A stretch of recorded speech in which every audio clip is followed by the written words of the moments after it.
College छात्री को न्याय देवा दाबी में पीड़िता सहित नवनिर्माण युव छात्र संगठन पक्षर कॉलेज सम्मुख में आमरण अनशन। बरी ब्लॉक अंतर्गत बालिया स्थित अभिमन्यु सामंत सिंह कॉलेज रे परीक्षा समय जड़े छात्री को अन्य एक रूम को डाकी असदाचरण करथिबा अध्यापक नाम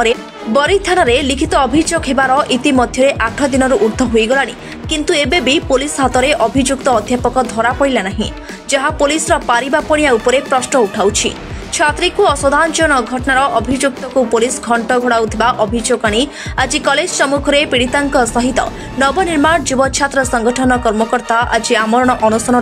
बसिबार देखा मिली। बरी ब्लॉक बालिया कॉलेज जो घटना होती ये घटना एक बहुत बड़ निंदनीय घटना। काना जो एठी आमे समस्ते बापा माँ पिला छुआ पाठ पढ़ाई छाड़ू कॉलेज विद्यालय छाड़ू मंदिर घर छाड़ू आज्ञा सेठी एते पिला पाठ पढ़ाई जी आज रक्षक जी आज गुरु जे पाठ पढ़ेकी आमको रास्ता देखाती आज से माने एठी राक्षस होती। बरी बालिया कॉलेज जे प्रिंसिपाल आउ जे शिक्षक जड़े भौणी को प्रैक्टिकल रूम भितर ताकू जो असाधारण दुर्व्यवहार करछंती जो घटना घटी ए घटना मु कहि पाउ नाही, दुख लगुच कष्ट लगुच। आज ये घटना के 3 घटला पर आज ये प्रशासन पुलिस समस्त हाथ खाली अच्छी चुप बसछंती। आज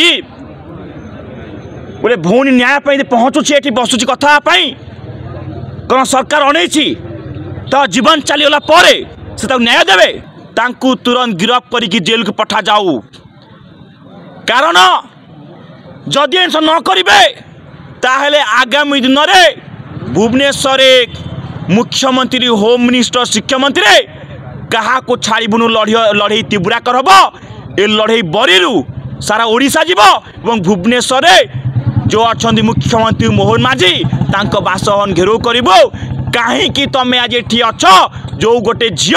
पीड़ित आज न्याय बसचे ताको आज न्याय दे पाना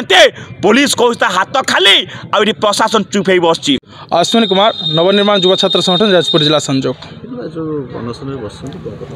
देखो आज्ञा अनशन ये बसवा ये कलु जो विगत 6 तारिख घटनाटे घटला ताकू चपे देवा लगी चाहिए प्रिंसिपाल आरंभ करके बहुत जे अच्छा लेक्चर अच्छा और पुलिस महाशय मैंने अच्छा समस्ते चपे देवा लगी चाहिए केस आड़क गति न करा चाहिए बहुत फोर्स कराई धमक दि जाता। 15 तारिख दिन से छात्री जनक जे भय न करके 15 तारिख दिन केस देते 15 तारिख केस देला परे भी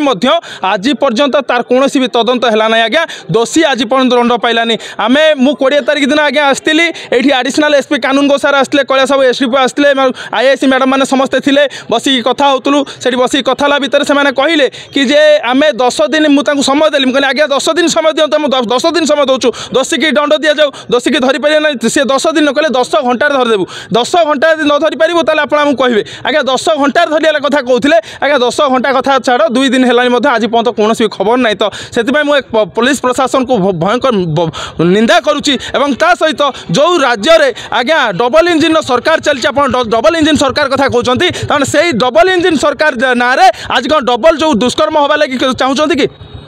जदि डबल दुष्कर्म हवा लगी चाहते ताले ये दोषी की दंड न मिलू आम चाहूँ डबल दुष्कर्म हवा लगी चाहते दोषी की दंड न मिलू जदि प्रकृत में जे दुष्कर्म न बंद होगा चाहते एवं ओडिशा रे एक नारी को सशक्त करने चाहते नारी समाज को रक्षा करने चाहते गांधी जो कथा कहते राति 12टार जदि मो झील एकाटिया निरापद निरला जापर तेज मो देश स्वाधीन है देशर स्वाधीनतार ना या नुहे मो झील जो भाग्य या से जगह दुष्कर्म हम से जगह जी अध्यापक अच्छा जी भाग्य तैयारी कर दुष्कर्म करेंगे या नुहे मो देश